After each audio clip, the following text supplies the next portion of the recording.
And so there's this more and more emphasis on the individual, and not just individual as in the sense of singular people, but also local and individual communities. And so that's where we start seeing this sort of spread of Baptist churches as people are making more decisions autonomously, and people also have the freedom of movement more. Travel is becoming more easy, and more people, of course, are reading their Bibles, are getting together and talking about it. And so those are really the sort of veins that helped the Baptist church really become what it would eventually be. And you can still see very much those same veins in the church here in America. And I would say to differing degrees on the Baptist spectrum, but those things are still very present.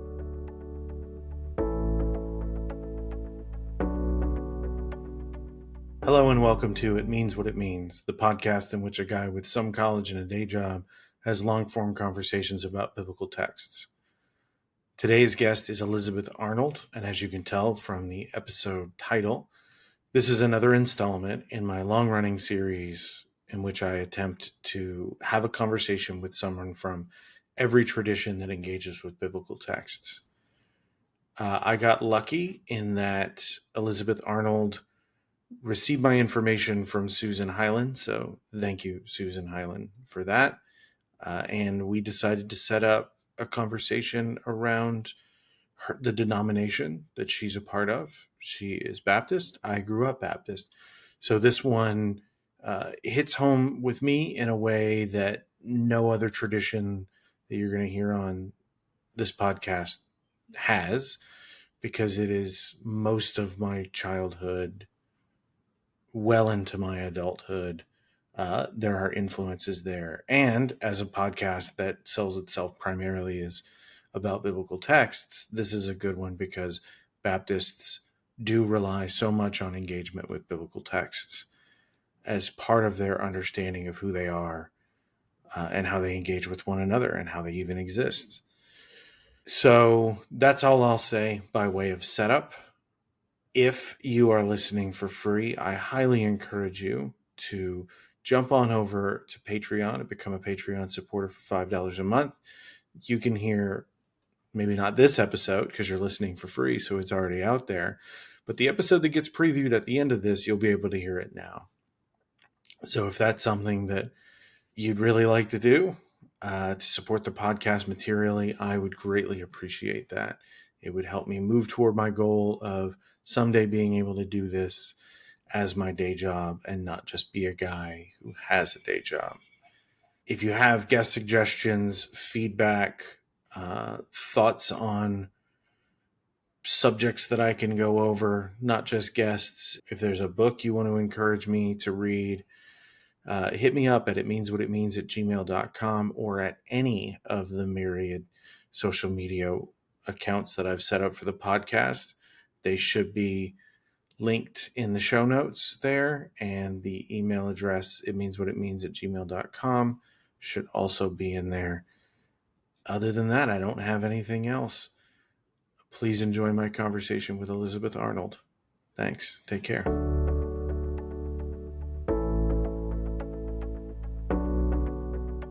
Elizabeth Arnold, welcome to the podcast. Thank you so much, Jared. It's great to be here. We're going to talk about the Baptist tradition. So there's not really any source material. I kind of used your denomination that you're affiliated with, and I'll let you go into that in a minute, and your local church. But it is a different one than I grew up in. This is probably the only of the traditions, other than maybe like Episcopal, and I spent some time in Presbyterian churches, that I will have any personal experience with. So I don't know if that's a benefit or a liability for this conversation. But before we get going, talking about the Baptist tradition, will you tell us a little bit about yourself? Absolutely. I work at Candler School of Theology at Emory University as a New Testament teacher.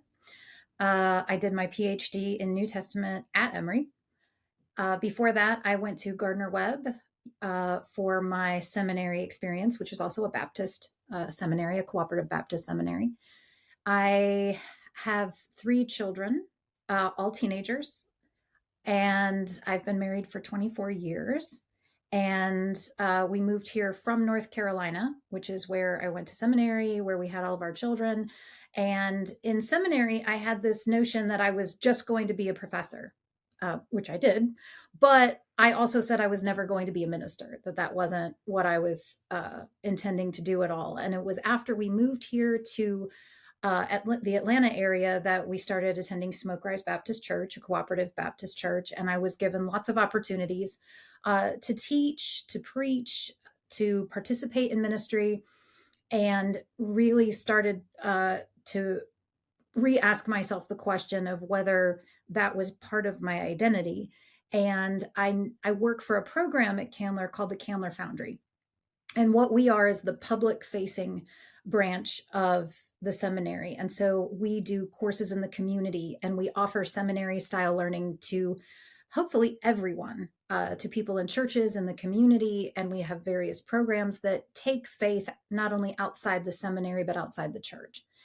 And it was there that I really found this mixture of ministry and scholarship, of being able to teach and also walk alongside God's people and churches and pastors. I do quite a bit of consulting with pastors for their preaching and teaching curriculas and schedules and ministries, and was really finding myself very fulfilled in that role. And my church, my home church, offered to ordain me to that position, even though I am not on staff at Smoke Rise. Recognized me as a minister. And so I get to be in lots of churches of all different stripes: Methodist, Presbyterian, Episcopal. I've preached in lots of different churches and teach in their contexts. And I feel like all that's done is not only broaden my view of ministry and of my own Baptist identity, but it's also really impacted my scholarship in really wonderful ways. And my teaching in the seminary has been deeply enriched by this dual nature of both minister and professor. So I'm taking a bit of a gamble here that I'll remember.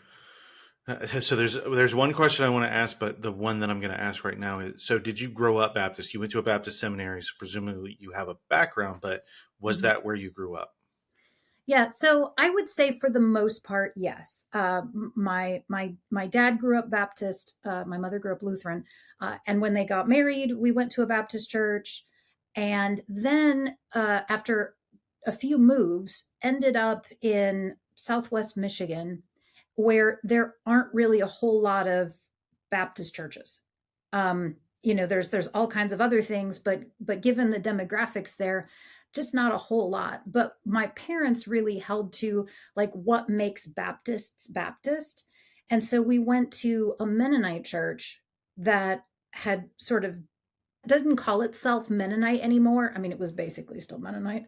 But so it's definitely in the Anabaptist tradition that Baptists share with Mennonite and other um, churches like that, where believers' baptism was the form of baptism by immersion, an emphasis on scripture as like the highest level of, authority, and an emphasis on personal response. So I would say that although I wouldn't say it was strictly Baptist, pretty much the foundations of Baptist faith were really consistent throughout my childhood and growing up.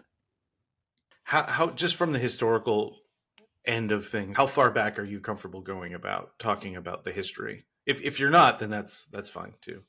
Oh, anything's game.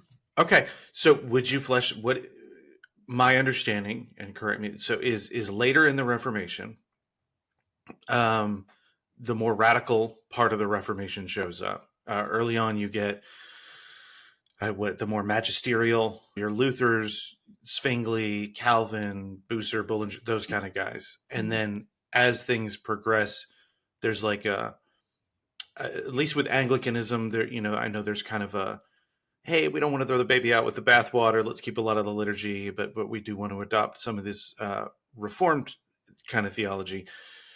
And then later on, it's a much more motley crew, and maybe that's a pejorative way of putting it, No, but it's there's well said. is it okay? So it's a much more Because the Anabaptists were considered heretics by the other reformers, just like the reformers were considered heretics by the Catholic Church. And even like reformers like thought other reformers, like it's all It's all a motley crew. Like it's all like a ragtag band of misfits and ne'er-do-wells. They were too punk rock for the Sex Pistols. Yeah. So, and that's where we kind of start to see churches like the Baptist Church come out. Is that correct? Hmm. Yep. Okay. So where can you pick it up from there, and how we get what is articulated as Baptist churches as we know it? Yeah. So a few things that really sort of led to this was like the rest of the Reformation, the printing press and the wide dissemination of the Bible for regular people in their own common languages. And when you had this Reformation sort of return to sola scriptura, the Bible alone, and you have more people reading it, you also have more people having opinions about it and more people noticing certain things that maybe hadn't been emphasized or had been expressed in different ways beforehand. So that's definitely one aspect. But along those same lines, that's also when we're seeing, post Renaissance, we're seeing like this emphasis on individualism. We're also seeing things like, the scientific revolution is continuing and industrialization. And so there's this more and more emphasis on the individual, and not just individual as in the sense of singular people, but also local and individual communities.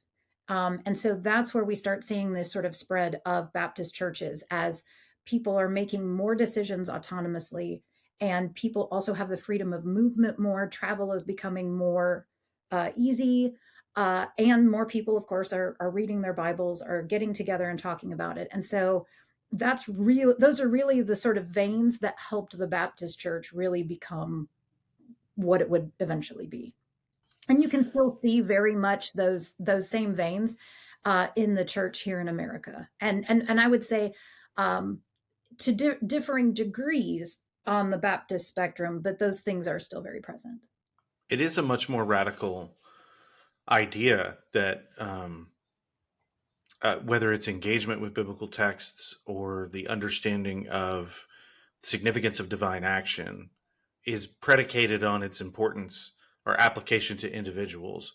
Mm-hmm. So I grew up Baptist. Having grown up Baptist, didn't really come into arguments around paedobaptism. So the distinction is paedobaptism, infant baptism, or credo baptism, baptism after you have professed faith. So kind of hearing these arguments, I would never and didn't and wasn't taught to assume in, say, Acts, when it's like so and so, so and so believed and their whole household was baptized. That was a thing that we just glossed over. Yeah. Or if we discussed it, it would be something to the effect of like everybody must have been consenting. Yep, for sure. But the historical understanding, uh, these Baptists and Anabaptists are going against the grain, right? Mm-hmm. Yes, in fact, so much so that there were lots of Baptists that were executed, and they would purposely be executed by drowning because, well, you want to be baptized again. So there are rivers in Germany and Switzerland that you can still take tours, and they're like, yes, this is where we drown the Anabaptists. So it's it was very radical. Yes. Which is it's so bizarre. I mean, this is kind of a, I'll do this. This is kind of a digression, but to talk about politics, like we live in a democratic republic, small d, small r, but the idea of a republic, in 17th century England, that's like you have to overthrow and dislodge the king, and now it's just what we have, and to try and do anything other than this, that is the radical thing. And so these people are saying to a European audience, Mm-hmm. hey, no, this is about you and your salvation. And so you have to profess your faith and Mm-hmm. you will be baptized. And this is not incorporating. So actually, I just created a question in my own head. Where do early forerunners of Baptist churches, where do they situate children into their involvement in the church? Well, one of my Baptist professors in seminary had a lovely way of putting it, is that um, their hands are in it. That this is God is trustworthy. God is safe, and we are all in God's care. And so this notion of and I've heard this taken to extremes where I was in a church, it was a Presbyterian church, and a woman was crying because she said that she was raised primitive Baptist, which is like, if you think Southern Baptists are conservative or fundamentalist, this is a whole new level. Like primitive Baptist is way on the far right. And her father told her, um, once you're 12 years old, you're no longer under my protection. You're no longer considered a child, and you are in danger of God's wrath. So there was this emphasis in those early Baptist churches of, children are supposed to be taught and they're part of the religious community, but it's expected that they make those decisions for themselves. But as we've seen over the decades and centuries, the expectation of Baptist society, not necessarily of Baptist, like the tenets of the faith, the expectation of Baptist society is that children raised Baptist will be Baptist, right? They'll profess their own faith in Christ because they've been given access to all of the things that we claim brought us to faith, scripture, our own personal response to the gospel, those kinds of things. So, in a lot of ways, the age of consent thing, Mm. um, that always did strike me, even when I accepted it. That always struck me as, I guess now I could articulate it as a kind of a filling in negative space, because I don't know that there is any articulable position expressed biblically. Now, this is all made up. Like we make these things up. Thank you. It's just I was trying to be diplomatic. no, it's just made up. Like there's well, and even if there was, like, how in the world would we know? How would we know what's the age where God's like, all right, if you haven't professed faith now, if you die, like there's a real problem here. I'm like, how would we go about knowing that? It's totally made up. It really does almost kind of assume an aspect of historic Christianity that it claims to reject. So the deathbed confession kind of thing, which is predicated on the idea of like a priest comes and hears your confession. Mm-hmm. Um, it accepts that idea implicitly, even though it rejects a lot of like, you don't need the intermediary of the priest, but you still have to do this thing as access to divine forgiveness, right? Mm-hmm. Yeah. Yeah, Okay. we're not all as different as we like to think we are. So it's almost like they're all the same things. The modes of doing them are different. So Yeah, I mean that makes sense. Is that I guess, is that a cultural thing? I mean, it's hard to say in America because we didn't just like individualism didn't just spring out of the ground here in North America. It came over mhm. in the 17th century, roughly, but it right? but it really flourished here. I mean, yes, I would say that it definitely did cross the Atlantic, but I think that it found incredibly fertile soil here. And I don't think that the people who were necessarily like bringing this Baptist faith would. I'm not sure they would recognize all expressions of Baptist faith right now. I'm sure that would they would be like, not sure that's like kind of like Calvin. I'm not sure Calvin would look at every Reformed theology and be like, yeah, that's totally what I meant. I bet he'd be like, this is not what I intended. Uh, What do you mean? All those guys agree with each other and with him. It's just a bunch of little Genevas. That's all it is. I don't know where you're getting that from. I, Oddly, it's kind of like horses. Actually, I'm remembering. I listened to the audiobook before, but there's a book by David Graeber, and I'll try to make sure I note it because I always forget the title of it. But I'm re-listening to it now, and I've just stacked a couple of other audiobooks on top of it. But he talks about these ideas of individual freedom originated with Native Americans, and they ended up over in Europe, and so there would be these essay contests for philosophers, and they were picking up these new ideas that really didn't have an antecedent in what we would consider Western civilization over there in Europe. They were all kind of surprised by this, and they were radical ideas. And so it's almost like, horses are native to the North American landmass, and then they they died out and they get brought back by Europeans, and it's almost that individualism Mhm. kind of did the same thing. That's really just a trivial thing, but we brought it back over. So individualism exists now, and so it seems like, for, I would say, most Americans, whether they're Baptist or not, it's just an accepted fact that your salvation or engagement with the divine is predicated on you as an individual. Sorry, I was building to a question and now I can't remember what it was. So I'll shift gear, and that's fine. If I look silly, that's fine. But the question that I was worried I would forget was, can you describe? So you're talking about seminary type education for average churchgoers, Mhm. and that's my paraphrase. Can you describe what that entails? Because that's really intriguing to me. Yeah, well, we have different levels of engagement that we offer. Our most widely participated in is our courses in the community. And so, what we do is we partner with local churches or organizations and sort of feel out with them what their needs are, maybe the circumstances the church finds itself in. This was particularly relevant during the disassociation of Methodist churches from the United Methodist Church in the last several years, as churches were trying to discern courses of action and relationships and attitudes and things like this.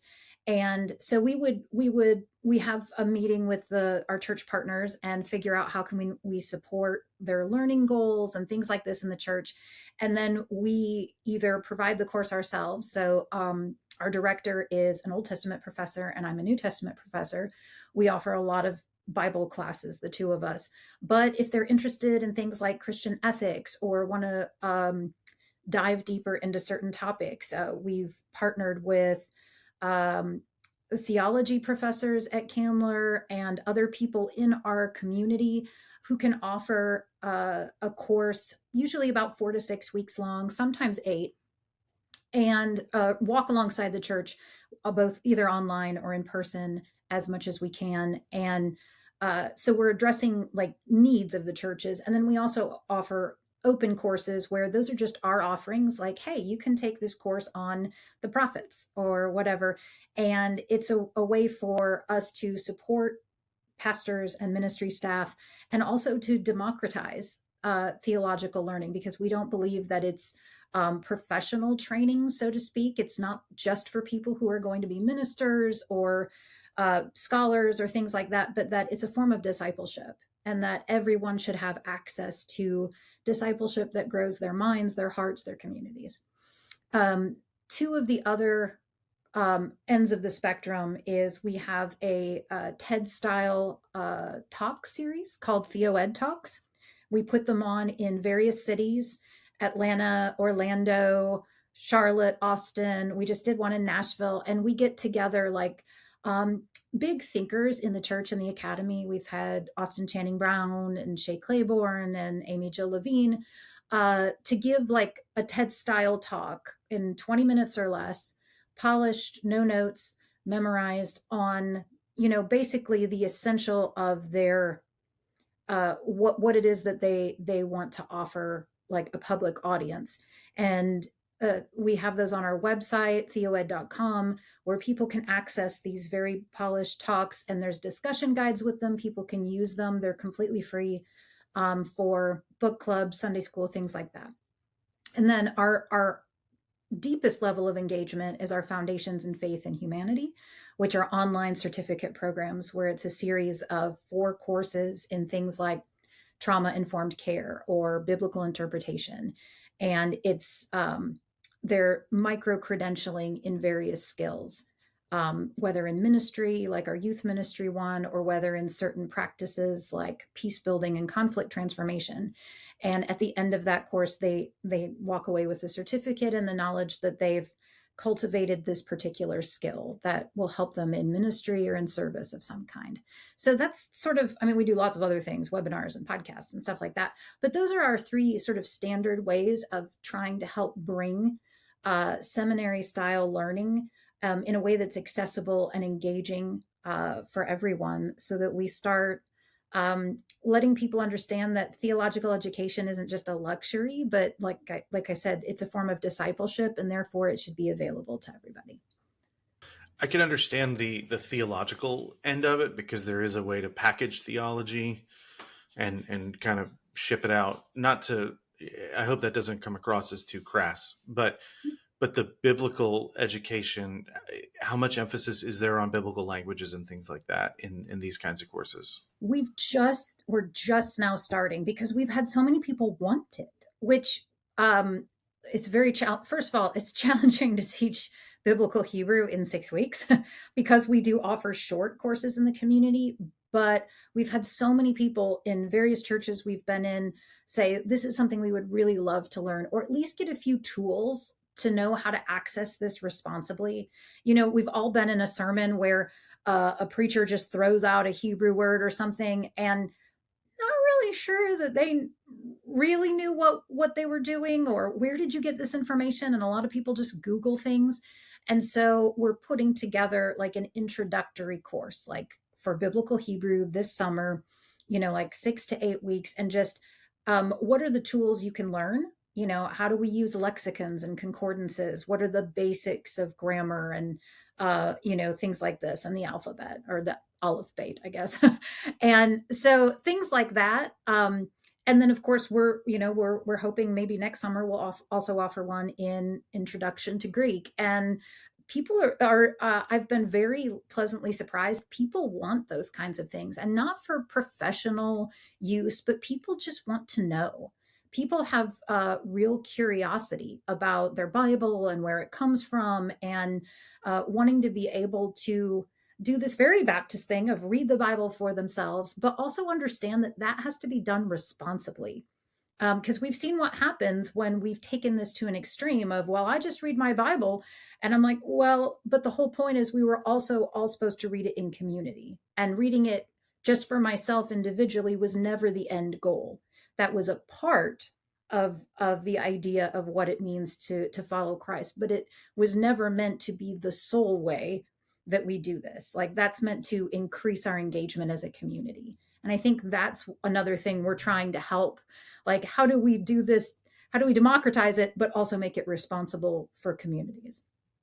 I think something that may have happened in the more democratized denominations, and even in some of the ones that aren't, but for sure in the democratized one, is I think a culture of a commercial culture supplanted an understanding of civic culture. And so, in the same way that people who should be citizens, which is a much more capacious term than simply you have a right to exist within this statutorily defined or constitutionally defined landmass, um, that there are responsibilities that come with that, and thinking, well, my consumption of this has been as responsible as I can make it. I'm not surprised at all that people are eager to learn biblical languages. And I think on some level, there's been an attempt, not consciously, but an attempt to convince people through sermons where the pastor just throws out a Hebrew word and like, this Hebrew word means this, and no one really knows. And so, but you think that's the engagement, is like, so it's like 90% of what we just read. We can all, that's all articulated properly in the translation, but this one word, the pastor, he happens to know. So there's like a secret word study thing, and that's the benefit of reading in the biblical languages. But it really is, if you were reading the Odyssey in your book club, it's great to read the translation. But if you want to call yourself an expert or say that it's important to you and you don't know Greek, I'm not going to take you seriously on that. And so if biblical texts are as important for people's lives as people claim that they are, I think institutionally there should be more done to facilitate them having access to that in original languages. So I appreciate that that's something you guys are working on. Well, and like I tell people, You don't have to learn to read Greek or Hebrew in order to take some of that agency back. What you really need to do is compare translations. If you open up 3 or 4 different translations of the Bible, people have made choices about what these words and phrases mean. And that's what you're looking at. You're not just looking at a translation, you're looking at an interpretation. And when you look at several of them and you look at the differences between them, you at least can see the range, like, oh, this is translated all these 4 different ways. There's a lot of possibility in these. And you can read the text around it and make a decision like, oh, what do I think makes a lot of sense given what's going on here in its context. So I always tell people, don't stress if you don't know Greek or Hebrew, just compare translations. And that gives you a really good sense of what it is we're doing when we make those translations, that we're looking at possibilities and making decisions.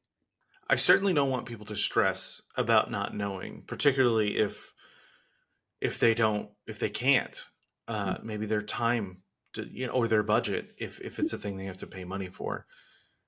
I don't know. I do kind of want to push back on that. I think there is a lot of partisanship and ideology around not the Bible translations themselves, but around people's ability to accept Bible translations. And I think that's kind of become a tent pole that we may not even know about. I don't know how loudly it's articulated, but in my experience, people who should not have firm stances on this or that Bible translation have very firm stances.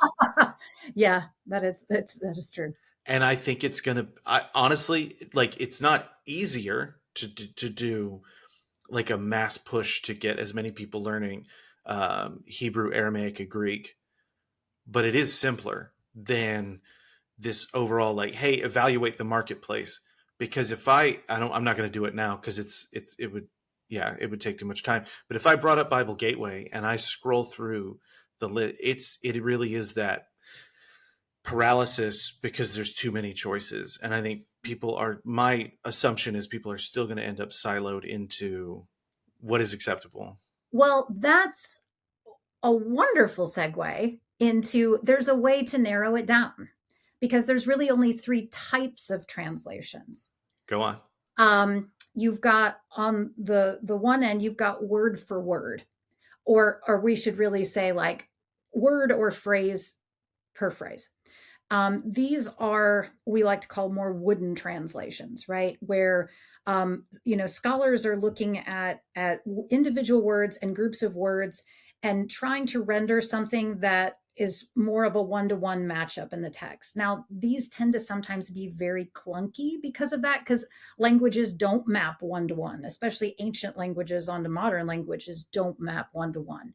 And then you have the next category, which is sort of thought per thought. So they're reading the Greek or Hebrew or Aramaic texts and they're translating, okay, what's the thought that's being presented? What's the meat here?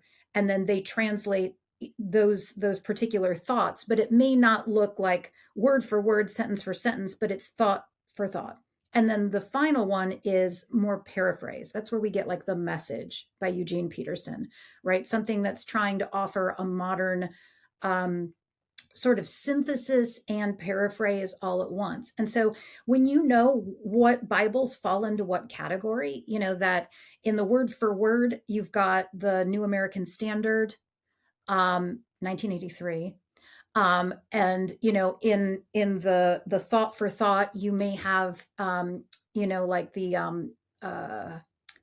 NIV, and then we have the Message for the. So even if you just had one, just pick one from each category, and those are your 3 go-to Bibles, that makes it so much easier to do that without, like you said, the paralysis or the overwhelm. Like there's so many choices. Just pick 3. You probably already have 3, one of each of those Bibles either in your house or on your computer or available online.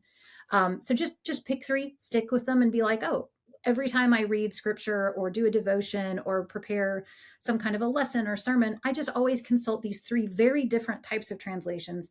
And I look at what the range of possibilities is. And that helps give me some agency in how I wrestle with scripture and how I invite other people to as well. So I mean that has pretty old, at least for Christian history, pretty old, pretty far back precedents. I know, was it with Origen? He had six translations, and granted, that's not exactly the same thing, but six different translations in this one text. So, I mean, it might even be helpful if someone were to publish. I know this is nothing you and I can do anything about, but someone were to publish a Bible where you had column by column, people can look at it automatic. But I could do that on my computer. I mean, Mhm. I have enough monitor space that I could have them all up if I wanted to. Where do you stand on marginal notes? Um, uh, well, as a biblical scholar, I find them to be very helpful. Okay. Because they're shortcuts where rather than having to go look at every single manuscript that's been consulted, I have a very handy footnote that tells me, oh, this particular variation is found in all of these. Okay. Like that is good work that's been done. And then the footnotes that people have in their already translated Bibles are also ways for them to have attention like, oh, there are some manuscripts of the Bible that actually don't have this. Well, how would that change it if we understood it that way? And there were obviously Christians and Jews who had those manuscripts, and they still arrived at faith and conclusions that are really similar to ours. So it forces us to start asking the question, like, what relationship do we stand in to the Bible? Because there's lots of variations here, and yet everyone is saying that these are useful and helpful for faith and developing faithful communities. And so it sort of helps us see this a little bit more flexibly in a good way that has a little bit more invitation and welcome in it, rather than this is the Bible, there's no ifs, ands, or buts. We're like, actually, it's got lots of them, right? But it all ended up okay. Like there are still people reading it. And actually, I should say them. There's still people reading all these different Bibles and all of these different Hebrew Bibles, and they're all still like using them for faith and worship and religious practice. So calm down. I think Mark Knoll talks about this in his America's book, History of the Bible in America, that there began to be in American history this call for, no notes, just give me the straight dope, like just the text of the Bible. But the more I'm learning, it seems like that was not considered to be, the marginal notes were not necessarily considered to be a different thing. Whereas if you get a study Bible, it's not. It's almost like it's satisfying the I just have the Bible here, and then there's this extra stuff. It's extra. It's whatever study Bible you have, the little asides or question textbook type things that they'll have for you, and it's somehow these two parallel ways of thinking of like, I want theology to be more consumable, and I want the biblical text to be stripped down. uh, what do Which you is, think about that?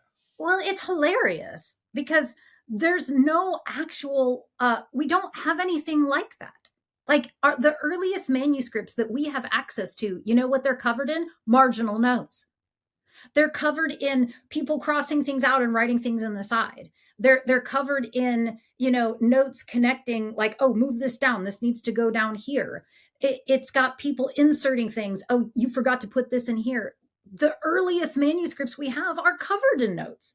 Like we don't have scripture that doesn't have notes. That's not a thing. So why would it be now like, oh, this is the, and I'm like, everything that's been given to us, everything that's been passed down is filled with those things because that's how scripture came to be. So why wouldn't it be native to its form to have those kinds of notes to help other people who are going to in turn receive this manuscript be able to know here's what people have been doing. It's scripture isn't so much a book as it is a scrapbook as well. Like this tells the story of how people of faith have been attending to this text for thousands of years. I think democratization is a good thing.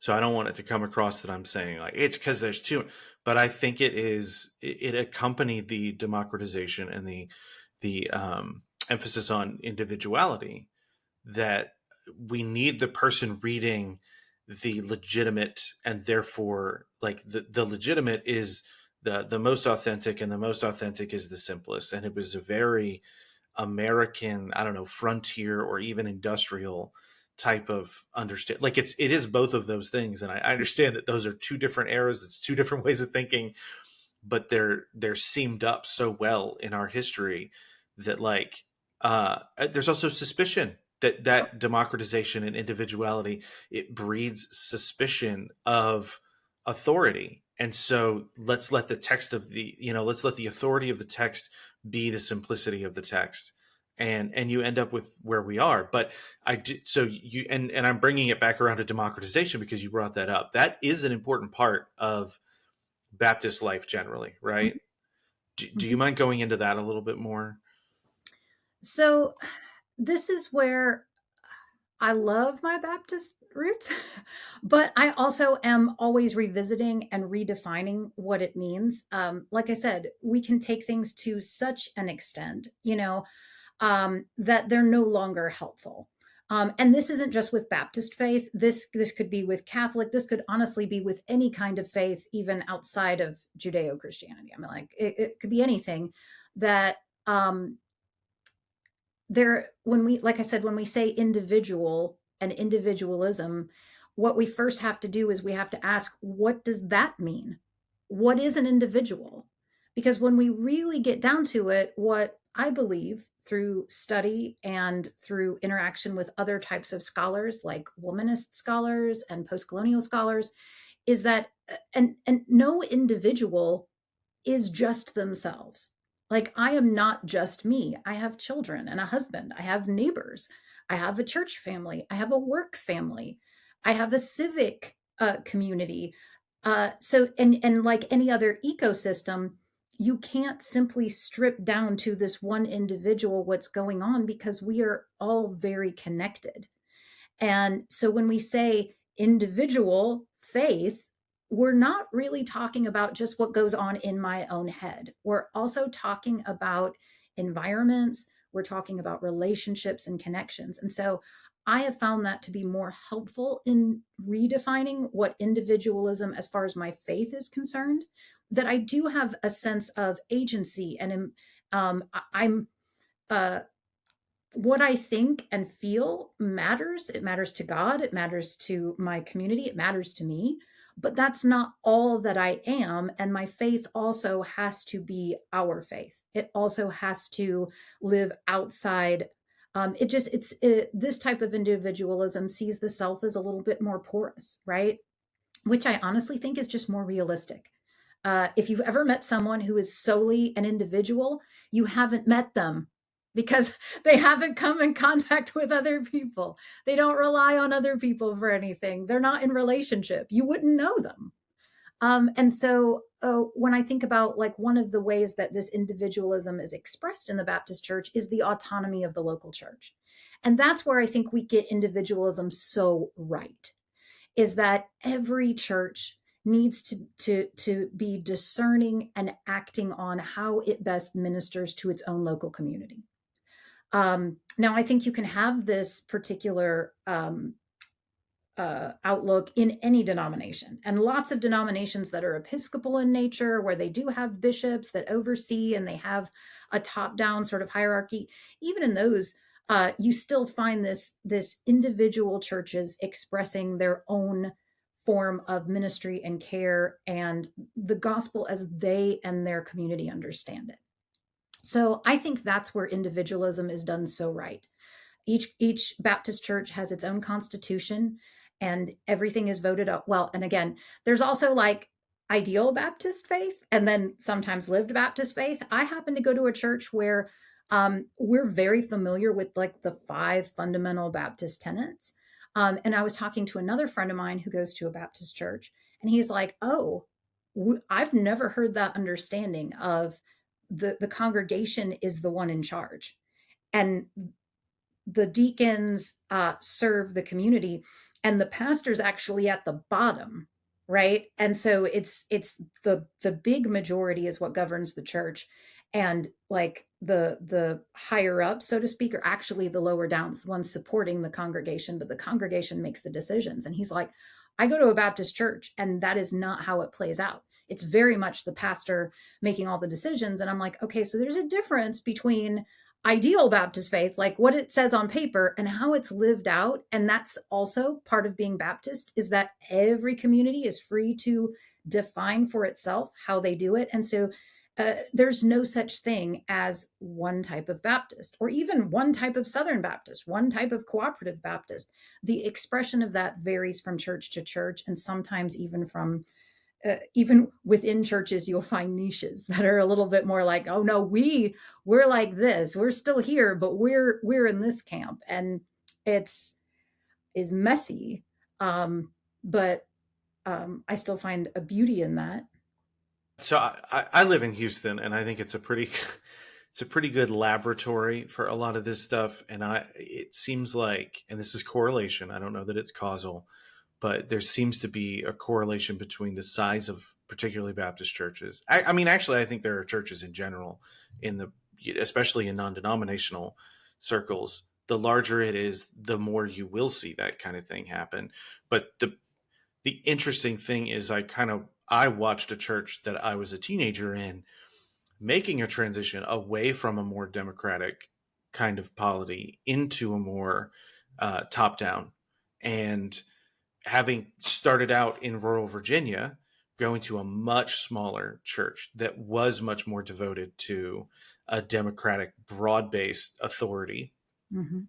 It was disturbing and it was upsetting. And I kind of already have a natural predilection for anger anyway. But I remember that was a big part of the response for me, was seeing that. But then to hear other people talk about even bigger churches, they would go from a small rural-ish church into these larger urban churches and find out, like, oh, the pastor just makes all of these decisions and may delegate that down.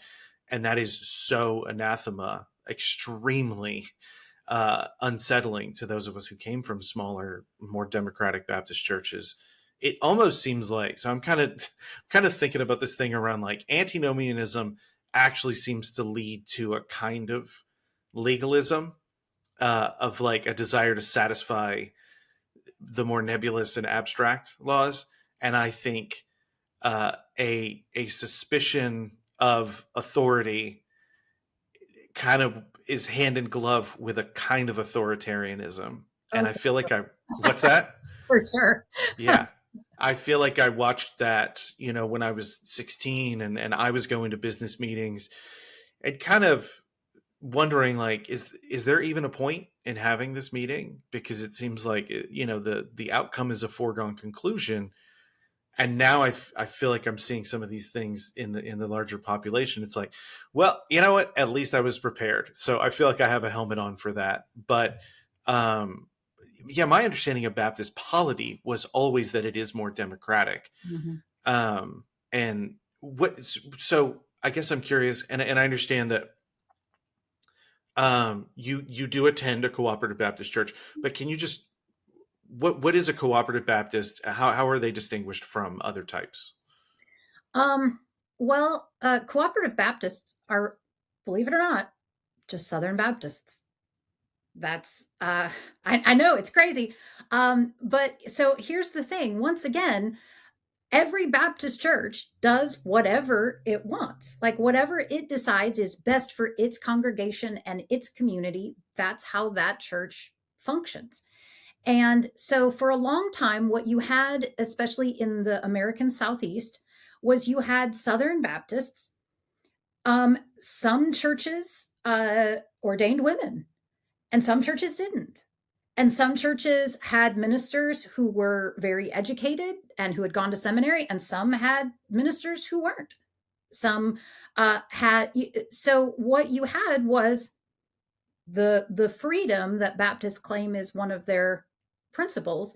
Every church was free to do what it wanted. Well, then you had this, uh, I don't even call it conservative, because I respect a lot of conservative. I respect a lot of conservative theologians and conservative Baptists, but what we saw, like in the 80s and 90s, when the moral majority came up in the United States, the backlash to the sexual revolution, the feminist revolution in the 60s and 70s, is a fundamentalist takeover. And in Baptist churches and in the Southern Baptist Convention, and which trickled down into all of the Baptist seminaries.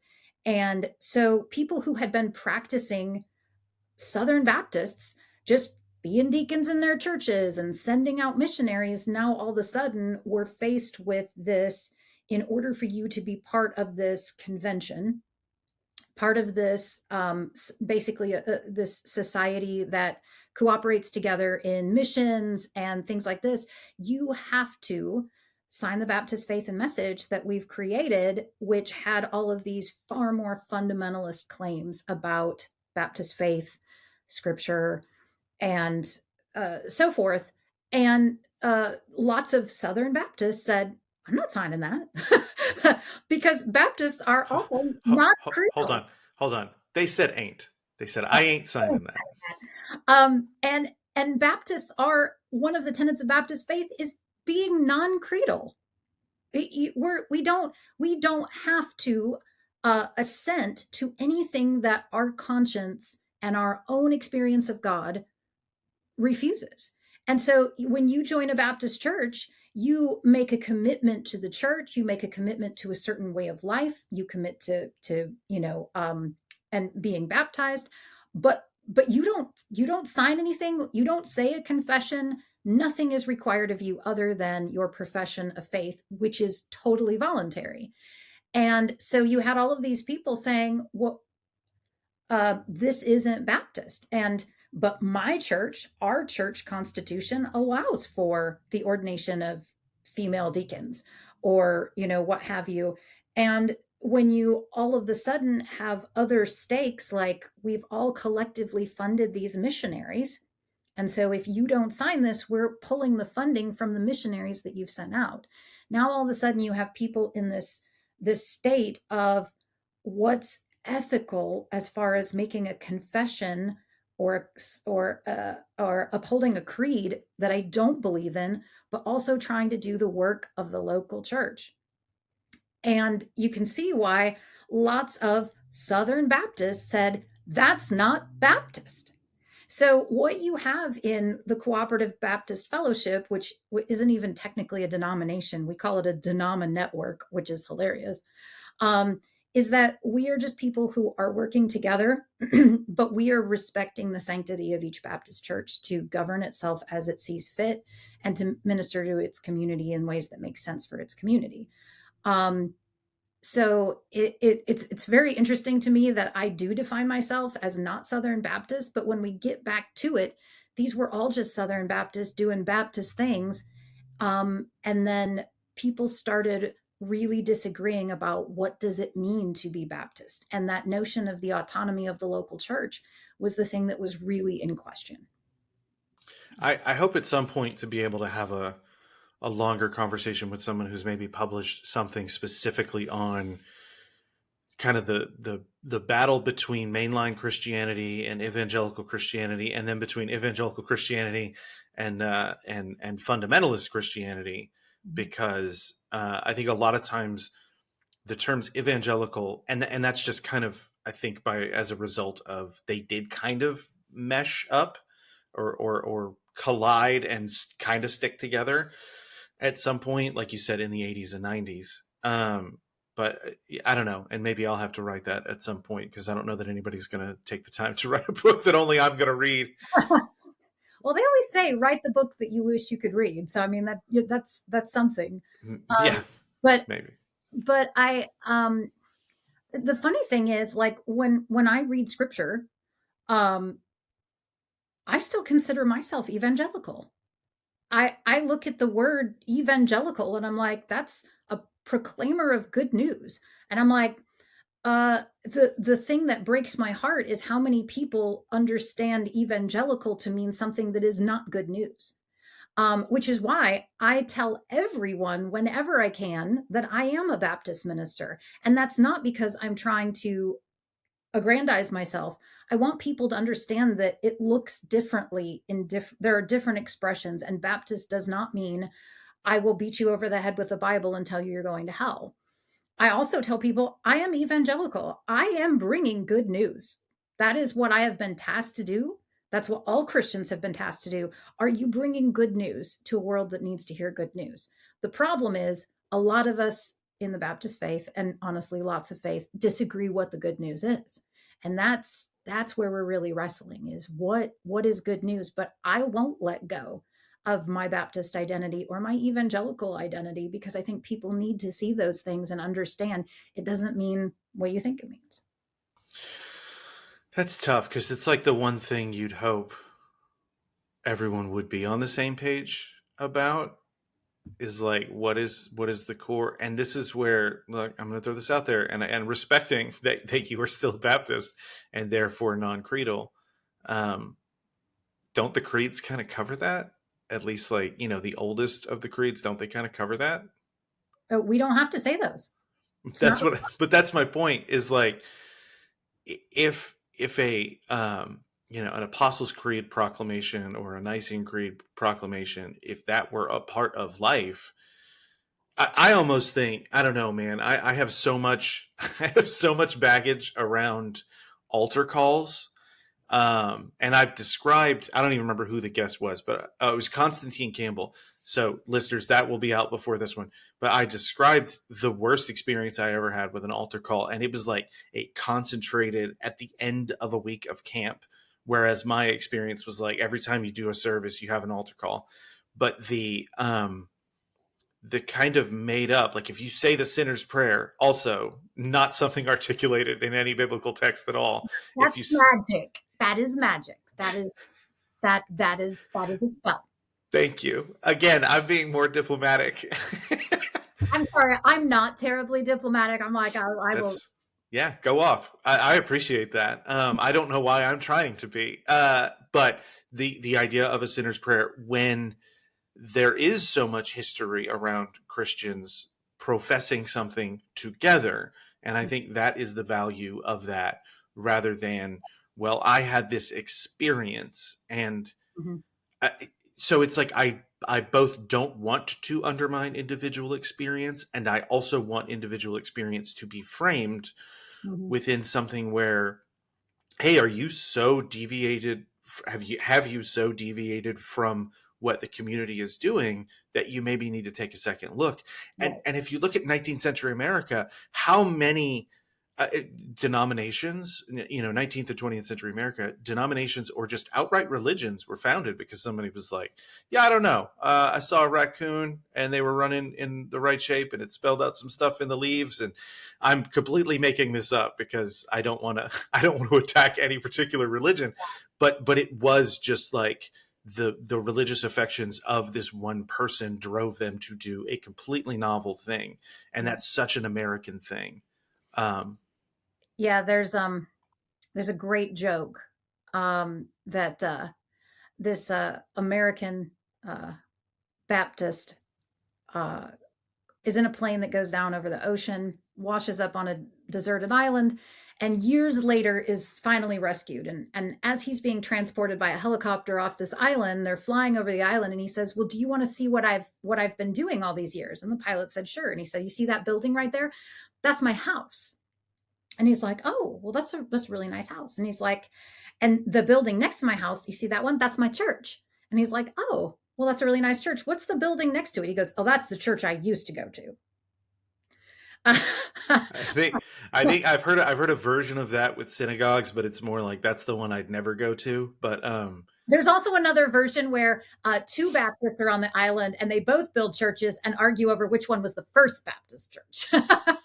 yeah, that one, whew, that one stings. That one stings a bit. It does. Yeah. Uh, okay. Are there? But here's the thing. Let me go Sorry. back to I love your point about the creeds. And here's the thing. While we don't have to, most Baptist churches and most people in Baptist churches say the Apostles' Creed with no problems. Now, here's the thing. For me, like, will I say it? Sure. Do I mentally assent to everything in there? No. But that's not really the point as I see it. Like you said, the point of the Apostles' Creed is the apostles part, right? Not necessarily the creed part. It's we are doing this together, that this is a foundational story for our identity, right? Um, that this is important for us to be unified in what this thing means, not line by line. Like, do I need to believe in hell to say the Apostles' Creed? I don't think so. Do I have to believe in the virgin birth? I don't even think so. What I do think I have to believe in is what that story is doing and how it's functioning in our life as believers and how it functions in the church, like the universal Catholic Church, Catholic with a lower C. Like, I, that's what I believe when I'm saying the Apostles' Creed. I don't take it to mean I have to, in my mind, absolutely agree with every statement, but it's the whole of it and why we're saying it. That's what I find really convincing about that. That's what I find convicting about it. Well, what's interesting is, so I don't think I ever said the um, Apostles' Creed or any creed until I went to a Methodist church. So I may have, I don't know, heard it on TV or something, but it wasn't something I thought it was saying Howard, or no, that was, sorry, that was the Lord's Prayer. We also didn't say the Lord's Prayer. That was, that was another thing. We do. Every Sunday we say the Lord's Prayer. And that may be a Baptist church to Baptist church thing, but my experience, which, I don't know if maybe it is or isn't more reflective of other people's experience, but it almost seems like the demand to believe, what is it, every jot and tittle, came more from a non-creedal form of Christianity than it ever did from the creedal forms of Christianity, Oh, for sure. to Yeah. the point that it affected my ability to reconcile when I have trouble believing a thing and not feel like a fraud sitting Mm, in a pew. yeah. That's exactly how it functions, because it's saying when you can't believe, we'll believe for you.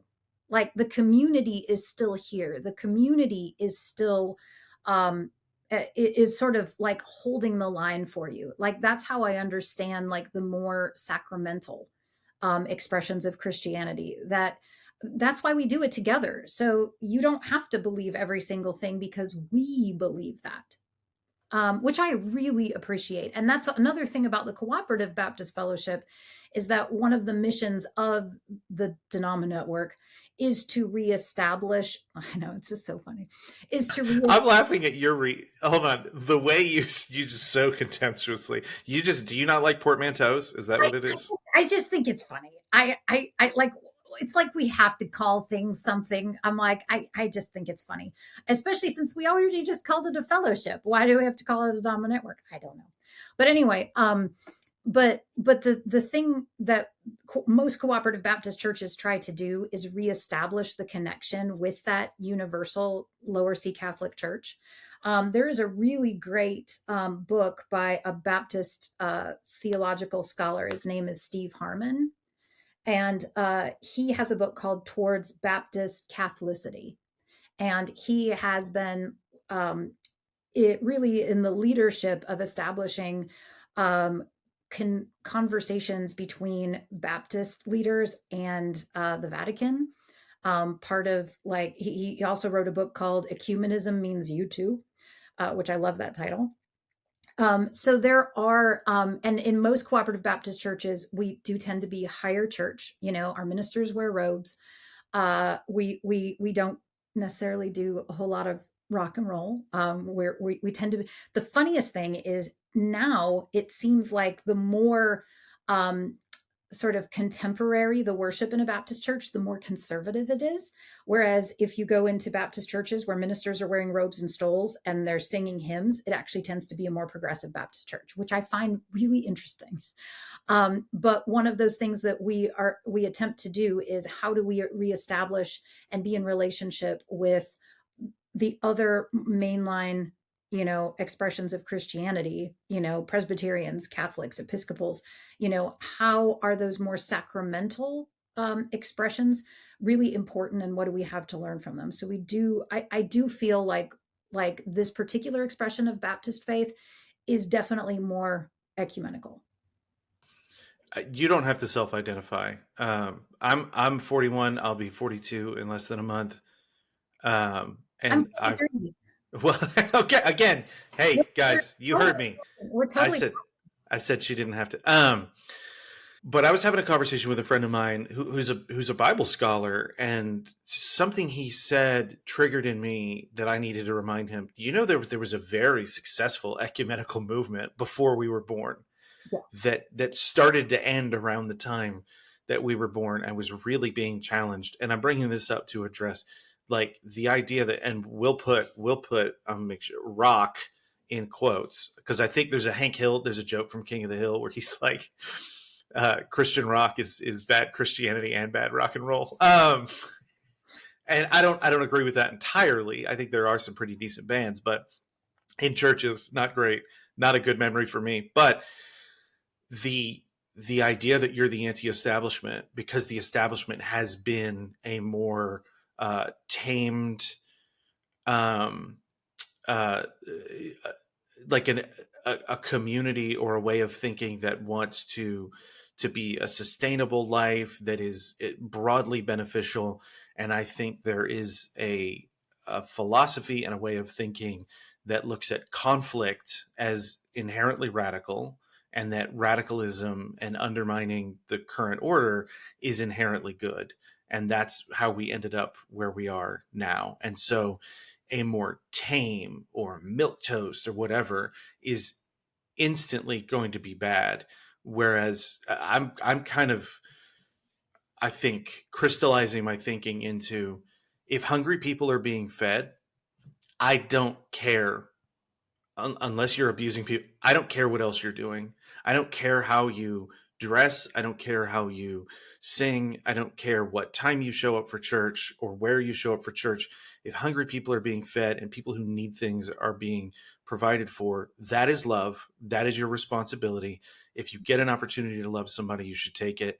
And it really is, it's being reduced down for me from a lot of other stuff to that. And I know I'm a guy who has a Bible podcast, so what I may be saying is undermining that. Like, we do need to have a lot of conversations. Great, I'll continue to do that. But ultimately, to be successful or unsuccessful or good or bad or acceptable or unacceptable really does follow a very basic litmus test.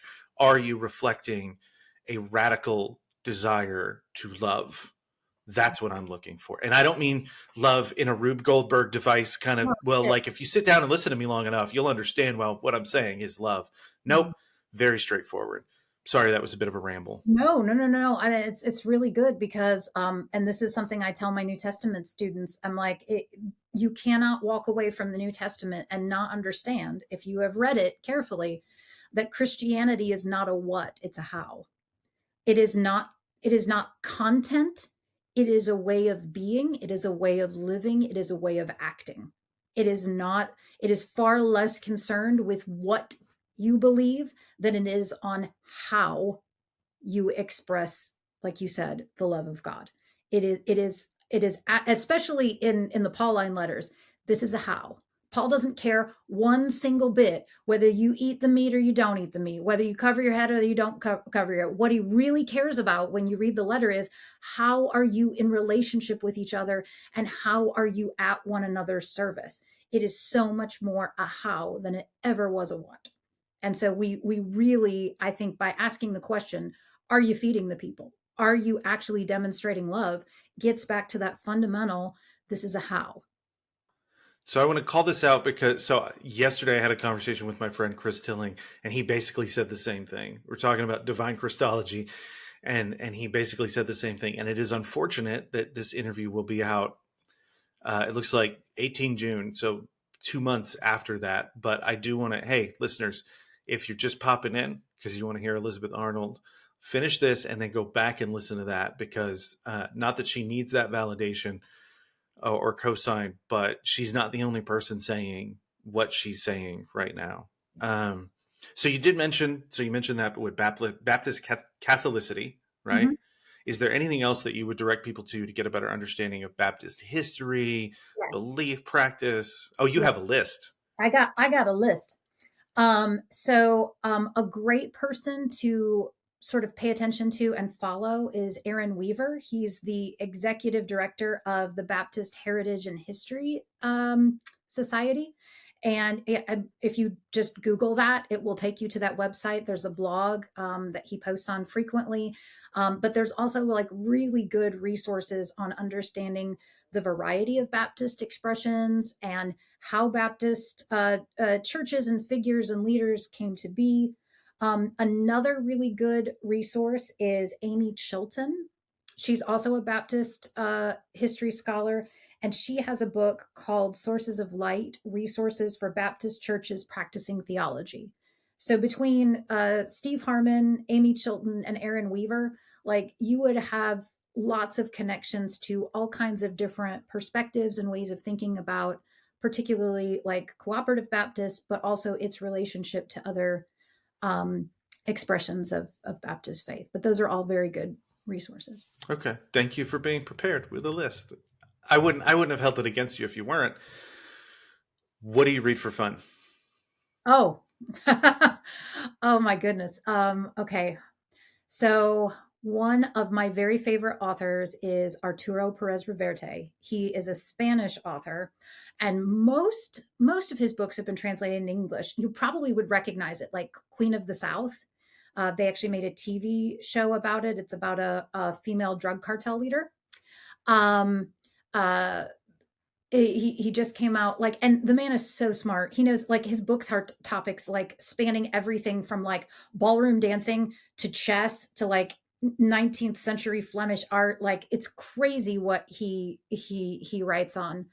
um yeah, those are some of my favorites, but I do read a lot of fiction. I also, um, I don't want to say I read it for fun, but I find it really helpful as a person who wants to stay engaged, wants to be widely read, and also wants to do good work. I do follow Cal Newport and love his books on it's not always so much what we're working on but how we do work, and I've really felt like I almost have developed what I would think of as a theology of work and how I approach what I do, and how my vocation is embodied, and I find his writings really really helpful.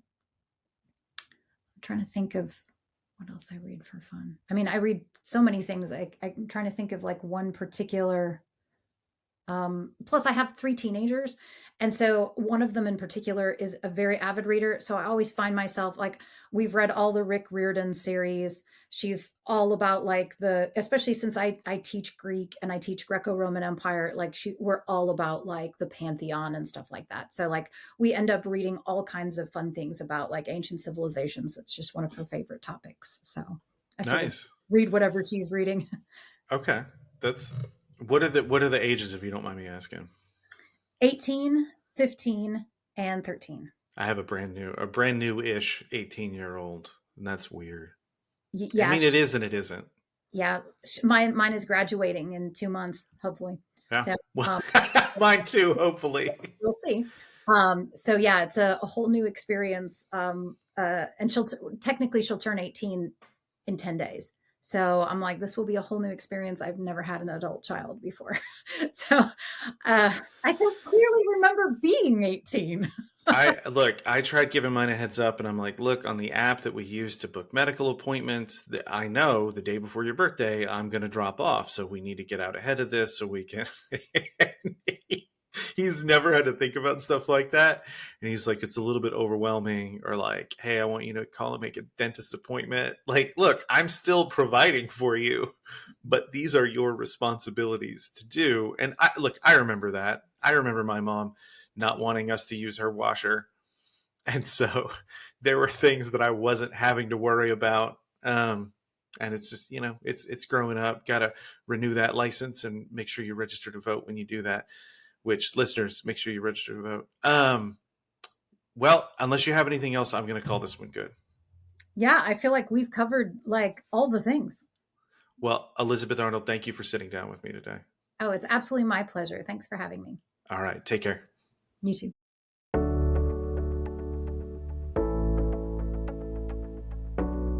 Thank you so much for listening. Again, if you're listening for free and you want to help support the podcast, do that by following on any of the myriad social media accounts that I've set up for it, or also becoming a supporter for $5 a month on Patreon. You get episodes 10 days early, you get access to video, and it would mean the world to me, and it would help me move toward my goal of being able to do this as my day job and pay the bills with money from the podcast. Next week is a guest that I am very excited about, and that is Andrew Rillera, and we will be discussing his book, Lamb of the Free. This was one that in the way that he was presented to me, there's so much similarity between him and David Moffat that I needed to finish rethinking Atonement before I picked up Lamb of the Free. And then I did. And it was a book that deeply affected me because of what he has to say. And I'm really grateful to him for sitting down, and I'm really grateful for the opportunity to have read that book. And thank you to the folks at Cascade for sending me a copy. Please go out, pick up a copy of this book. Here's a quick preview of my conversation with Andrew Rillera, which you can hear now or watch on patreon.com by becoming a supporter. The link is in the show notes. And as always, if you get a chance to love someone, you should take it. Thanks. Take care.